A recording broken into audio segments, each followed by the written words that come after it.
Assalamualaikum warahmatullahi wabarakatuh. Salam sejahtera bagi kita semua. Terima kasih atas kesempatan dan juga waktu yang telah diberikan. Dewan Juri yang terhormat, pada kesempatan kali ini saya akan menanggapi mosi Dewan ini akan mewajibkan orang tua untuk mengikuti tes kelayakan sebagai syarat memiliki anak. Di sini, saya memposisikan diri sebagai tim oposisi, di mana saya dengan tegas menolak mosi tersebut. Karena menurut saya, tes kelayakan ini tidak menjamin orang tua bisa mengurus anak dengan baik tanpa adanya kekerasan, tanpa adanya tindakan abusif dari orang tua terhadap anak. Karena pada kenyataannya, tes ini hanya berupa materi atau pengetahuan saja, tetapi pada prakteknya, emosi, perasaan dari orang tua ini yang paling mempengaruhi. Emosi pada diri seseorang, seperti yang kita tahu, selalu berubah. Bisa saja emosi saat orang tua ini menjalani tes kelayakan sedang baik, sehingga membuat mereka bisa lolos dari ujian tersebut. Namun, setelah anak mereka lahir, setelah mereka membesarkan anak mereka, tidak ada yang bisa menjamin emosi atau perasaannya sama seperti saat mereka menjalankan ujian atau tes kelayakan ini.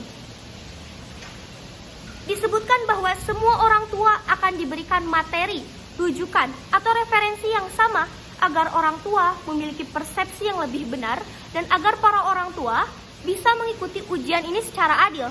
Maka bisa disimpulkan bahwa tes ini berisi materi yang dapat dengan mudah dibaca, yang dapat dengan mudah dipelajari, dan dapat juga dengan mudah dihafal.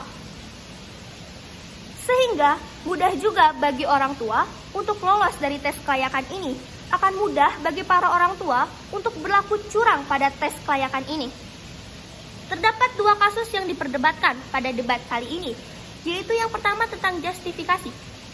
Tim pemerintah menyebutkan mengapa secara prinsip pemerintah boleh mengatur hak individu dari orang tua adalah karena tim pemerintah merasa kebanyakan orang tua berlaku abusif dan melakukan kekerasan kepada anak bukan karena memiliki niat buruk, tetapi karena orang tua tidak mengetahui bahwa itu adalah pola asuh yang tidak tepat.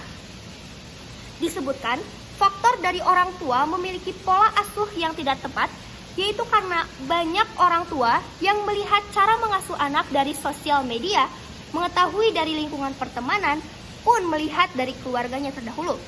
Tetapi, disebutkan juga bahwa sebelum ujian kelayakan ini, orang tua akan diberikan pelajaran yang sama dari para ahli. Menurut saya, hal ini akan sama saja. Orang tua akan mengikuti cara mengurus anak sesuai dengan pandangan orang lain.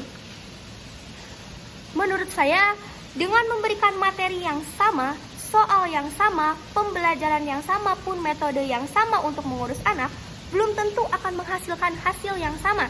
Karena perlu kita garis bawahi juga, seorang anak dengan anak yang lain belum tentu memberikan timbal balik yang sama, meskipun diberikan pola asuh yang sama. Sebagai buktinya, dua orang anak dalam satu keluarga yang diberikan pola asuh yang sama belum tentu memiliki sifat dan perilaku yang sama pula. Maka berarti sebetulnya tidak ada pola asuh yang salah dan tidak ada pula pola asuh yang benar. Semua ini tergantung pada sifat dan perilaku anak secara alami, juga emosi dari orang tua. Lalu untuk kesadaran orang agar bisa mengurus anak dengan lebih baik, itu bisa dilakukan melalui cara yang lain, seperti memberikan sosialisasi atau pembelajaran mengenai parenting tanpa harus disertai dengan tes kelayakan. Dengan itu, kembali saya tegaskan bahwa saya tidak setuju dengan kewajiban orang tua untuk mengikuti tes kelayakan sebagai syarat memiliki anak.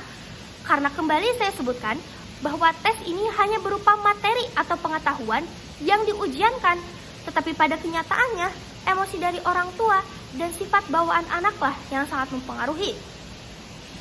Juga tidak ada jaminan jika tes kelayakan ini akan gagal. Kita tidak tahu apakah pemerintah akan bertanggung jawab penuh dengan hasil dari tes kelayakan ini. Sekian dari saya. Terima kasih. Wassalamualaikum warahmatullahi wabarakatuh.